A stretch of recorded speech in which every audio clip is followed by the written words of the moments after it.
Hi guys, for today's video ay magta-travel tayo going to Bulacan.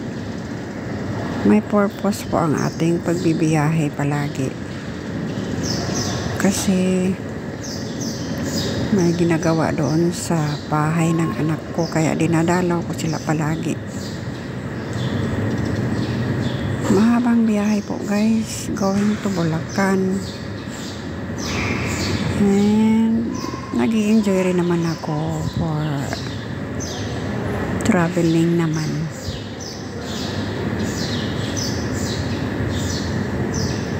Anyway guys, thank you Lord sa everyday life na binibigay sa atin ng Panginoon.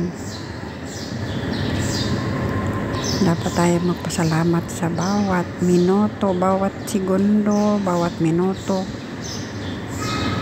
oras at araw-araw na pamumuhay natin na binibigay niya sa atin.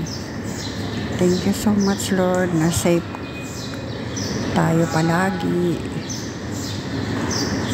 Kahit saan man tayo magpunta, iniligtas po tayo ng ating Panginoon.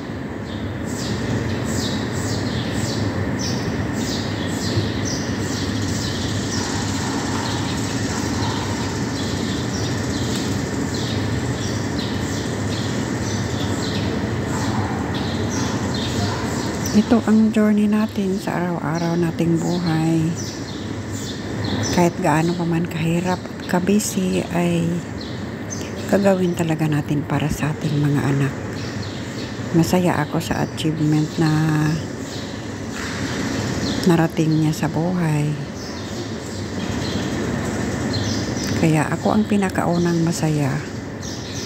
Kaya parati ko siyang pinupuntahan doon para i-check kung ano na ang lagay ng kanilang pagre-renovate ng bahay nila. Mahirap man sa schedule ko sa aking trabaho pero ginagawa ko talaga para sa suporta sa aking anak. Alam nyo guys, ang suporta natin sa ating mga anak ay kailangan na talaga nila yun. Kahit meron na sila, kailangan natin silang suportahan sa kahit anong bagay. Kasi tayo ang unang masayang mga magulang sa kanilang mga mga narating sa buhay.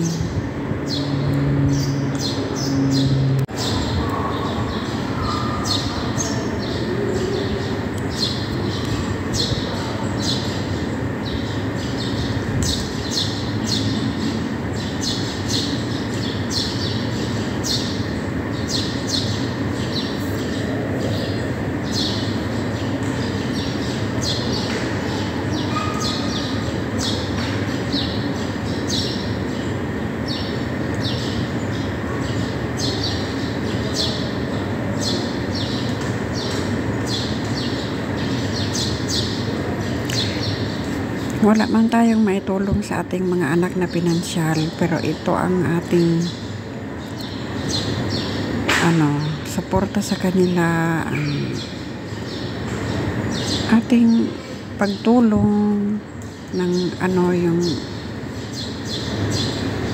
kung ano man yung maitulong natin na base sa trabaho o ano man ang gagawin, kasi wala naman tayong pera na yung maibibigay.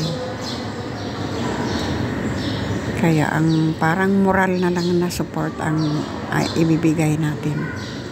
Yun lang maibigay ko sa anak ko, pero masaya na talaga ako doon sa ganun.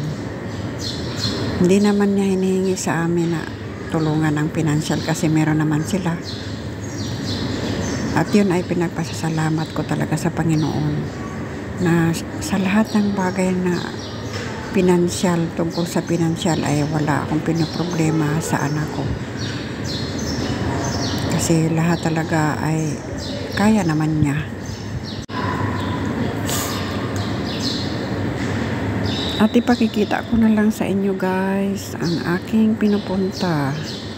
Ayan. Thanks for watching.